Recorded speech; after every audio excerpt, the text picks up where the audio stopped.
Une des fonctions très intéressantes de Google Classroom, c'est qu'elle vous permet d'utiliser les grilles de correction. Donc, il y a plusieurs manières de faire. Tout d'abord, lorsque vous êtes dans l'onglet, dans la page de publication d'un travail, d'un devoir, vous avez à droite grille de correction. Lorsque vous cliquez dessus, vous avez trois options.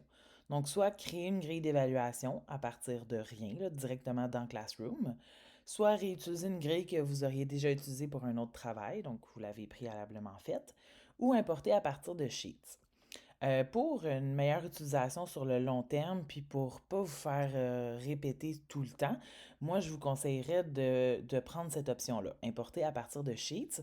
Je vous fournis déjà le gabarit parfait pour faire vos grilles qui va être importé puis que Classroom va bien interpréter.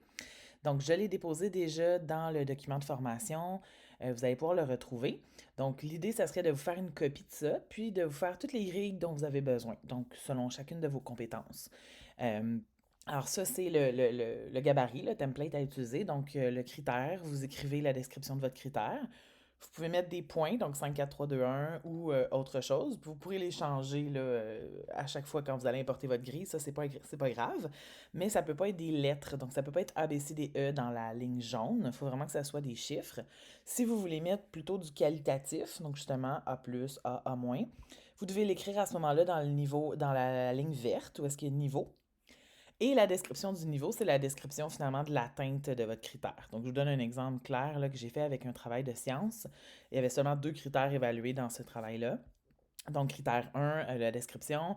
L'enseignante voulait évaluer A, B, C, D, E avec le descriptif de chacun des critères. Ce que vous pourriez faire, c'est, là, j'ai fait un fichier Sheets avec seulement deux critères, mais je pense que le meilleur sur le long terme, ça serait de faire un fichier qui possède les cinq critères. Puis, si j'ai un travail qui en évalue juste deux, ben, j'efface les trois dont j'ai pas de besoin. Je vous montre comment à l'instant. Donc, vous allez faire importer à partir de Sheets.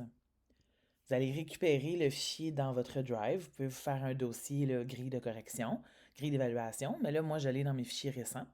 Donc, je double-clique dessus et je l'importe. Et voilà, ça m'amène à une version éditable style Classroom là, de ma grille de correction. Vous voyez que j'ai pas de pointage, puis d'ailleurs, il a compris qu'il n'y avait pas de chiffre, donc il m'a désactivé mon système de notation. Je pourrais le remettre, donc 5, 4, 3, 2, 1, ou venir mettre 10, 8, 6, peu importe. Là, j'ai 5 échelons. Si on veut, je peux en ajouter d'autres. Donc, je peux ajouter un sixième, septième. J'ai testé, ça se rendait jusqu'à 10 là, de mémoire.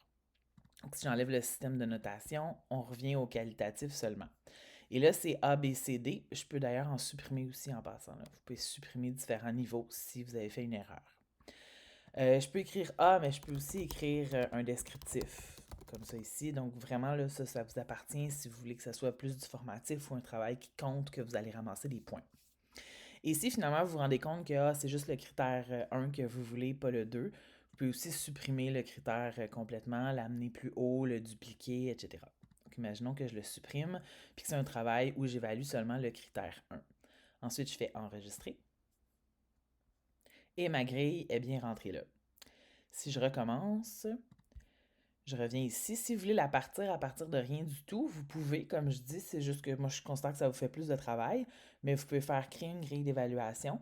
Et là, vous voyez, c'est la même interface, mais là, elle est complètement vierge et c'est à vous de la bâtir au complet. Et lorsque vous allez en avoir déjà utilisé une pour un travail, que ce soit importé à partir de Sheets ou créé manuellement, elle va se retrouver lorsque vous allez cliquer dans Réutiliser. J'avais déjà utilisé ma grille des trois critères pour un autre travail. Donc, on me l'offre et si je valide, c'est exactement la même. Donc, mes critères 1 et 2 de tout à l'heure, ces critères-là ici, qui sont revenus. Et si je voulais apporter une modification, je peux cliquer ici et faire modifier. Je peux aussi l'exporter vers Sheets. Donc, ça fonctionne dans les deux sens, là, mais c'est plus efficace d'importer à partir de Sheets. Alors voilà pour les grilles d'évaluation, c'est tout.